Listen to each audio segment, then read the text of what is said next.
Erev Tov Rabotai, we're continuing with our Mishna Yomi, Masechet Bikkurim. We're up to Perek Daled Mishnah Alayev. Today's Mishnah should be Le'ilui Nishmat, Neria ben Svetlana Aranbayev, and Eliyahu ben Burchai Israelov, Menuchatam Began Eden. Amen.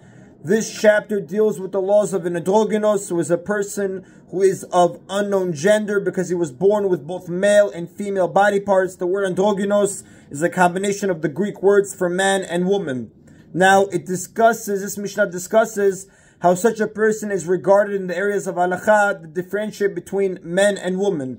Now, the Mefarshim, the art school elucidated that we follow, points out that although this chapter is included in the standard editions of the Mishnah, and therefore the commentary will refer to it as Mishnah, many commentaries state that it belongs not to the Mishnah, but to the Tosefta of Bikkurim, chapter 2, Mishnah 2-6. So for this reason, the Mefarshim explain, Yerushalmi and most commentaries to the Mishnah did not include this chapter in their commentaries on the tractate. There are several different versions of this chapter.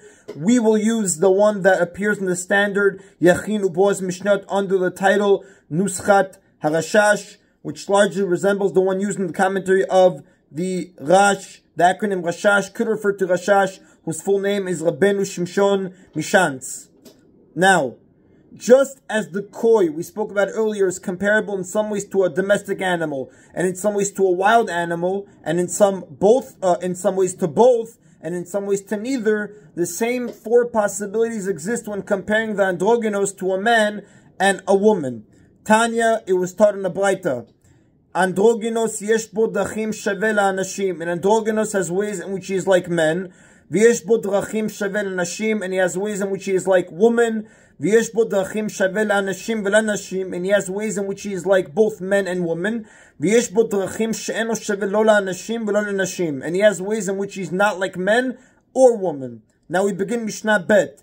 Shaveh la'anashim ketzad. How is an androgynous like men? Mitameh v'lo ben ka'anashim. Like men, he becomes tameh with a white emission, meaning if an androgynous discharges white fluid, he becomes tameh as a zav, which is a law applicable only to men. And the Mefarshim give us the background.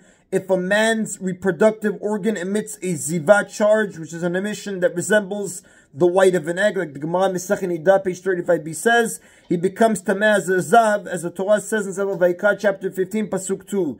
Such emissions are sources of tumah only when discharged by men, while similar white emissions that may be discharged by women are excluded from this law, like we will see the Rav writes in his commentary in Masechet Zavim, Mishnah chapter 2, Mishnah 1, and the sources in Masechet Nida, page 32b.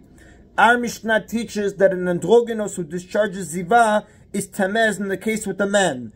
They are, however, not completely the same. For the ziva of an androgynous is tameh only out of doubt, because he might be a woman, while that of a man is definitely tameh. V'noseh avalo nisa k'anashim. Like men, he can marry a woman, but he cannot be married to a man. Now, the Mishnah is referring to an androgynous marrying a woman in the active voice. Marrying, right? Noseh. And to the androgynous marrying a man in the passive voice, nisa, because the act of kiddushin, which affects marriage, is performed by men, like it says in Masechet Kiddushin, chapter 1, Mishnah 1. Now, therefore, if a kohen who is an androgynous marries a woman, he gives her the right to eat rabbinic tirumah because he might be a man.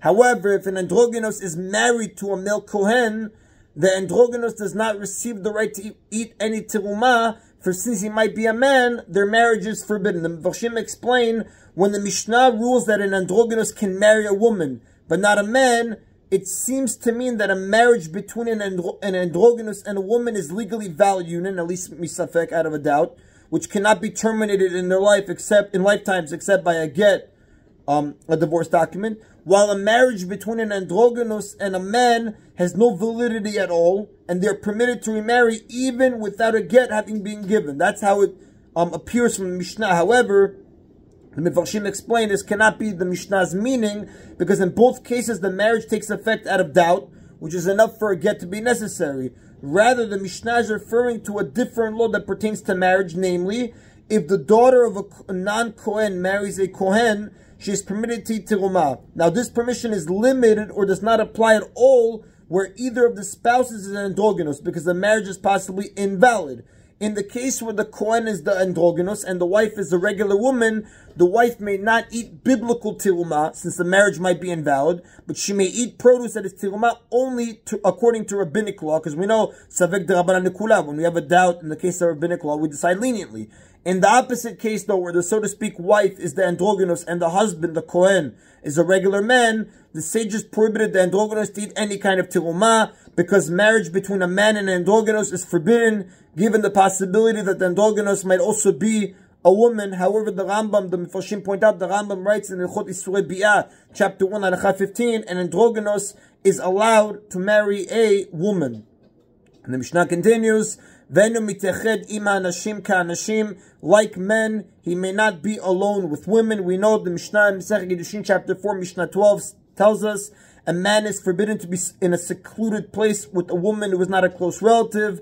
Now, although the Mishnah mentions only an androgynous being alone with a woman, an androgynous is also prohibited to be alone with a man, we'll see in the next Mishnah, since an androgynous is possibly a woman. Our Mishnah doesn't say that law because we're listing only the ways in which an androgynous is like a man. So, eno miteched im hanashim kanashim, like men, he may not be alone with women. Ve'eno nizon im banot kanashim, like men, he is not given food with the daughters, meaning if an androgynous' father dies and leaves behind property that is not enough to support all his sons and daughters, the daughters receive what they require for their support until adulthood, while the sons, including the androgynous, receive only what is left over. And the Mefarshim explained the background to us. When a father dies, his sons inherit all of his property, and they must give an allowance to his daughters for their support until the daughters reach adulthood. However, if someone dies and does not leave enough property to support his sons and daughters, the daughters receive the full amount they will need until adulthood, and the sons only get what remains.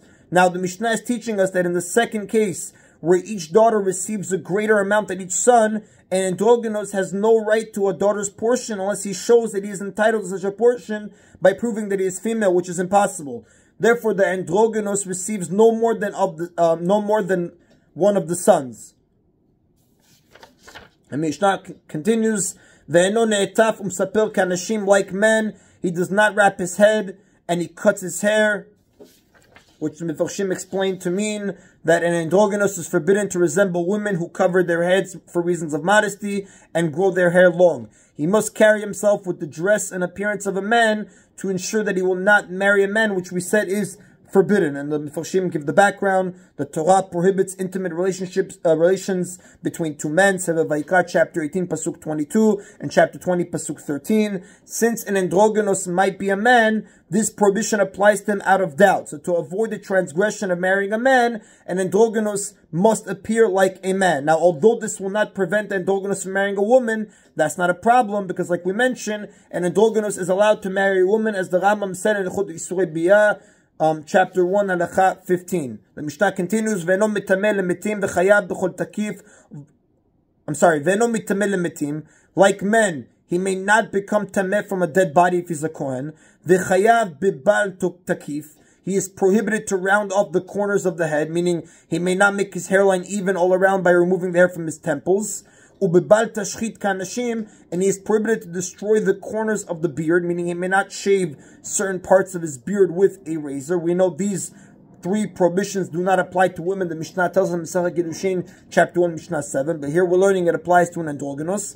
V'chayav b'chol mitzvot amurot b'Torah kanashim, like men, he is obligated to do all the positive mitzvot that are stated in the Torah, including those that apply only at specific times, like shofar, sukkah, and ulav, which we know that in the Mishnah Masechet Kiddushin tells us women are generally exempt from positive commandments that are limited by time. And that is on Rabotai of today's Mishna Yomi. Baruch Adonai Le'olam. Amen v'amen.